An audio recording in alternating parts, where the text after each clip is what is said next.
Welcome to our channel. Today we how to verify your tax refund with TurboTax, complete guide step by step clearly. Open your web browser and go to the TurboTax website. Navigate to the refund status section.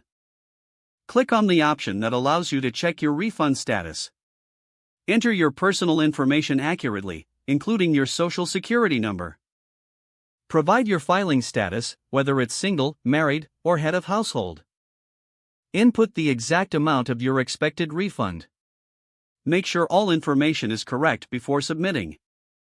After clicking to check your status, wait for the system to process your request. Review the refund status information provided. If your refund is approved, you will see details regarding the expected release date.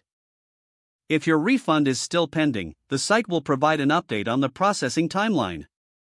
Note any specific issues or considerations mentioned for your refund. If there are problems, you may need to contact the IRS directly for more details. Keep a record of your verification for your personal files. Return to the TurboTax site if you need to check your status again in the future. If the page does not load, refresh the browser or try again in a private or incognito window. Make sure you are using the correct email address, then retype it carefully to avoid small typos. If your password is not accepted, use the reset option and create a new strong password you can remember. Check your spam folder for verification or security emails, then complete any requested. Enable two-factor authentication if available to improve account security and reduce unauthorized access risk. After signing in, review your profile details so your contact information and settings are accurate and current.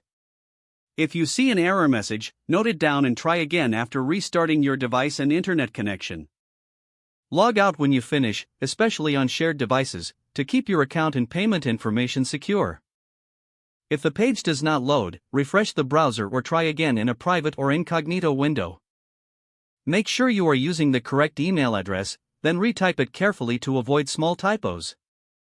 If your password is not accepted, use the reset option and create a new strong password you can remember. Check your spam folder for verification or security emails, then complete any requested confirmation steps. Enable two-factor authentication if available to improve account security and reduce unauthorized access risk. Don't forget to like this video and subscribe to our channel for more step-by-step tech guides.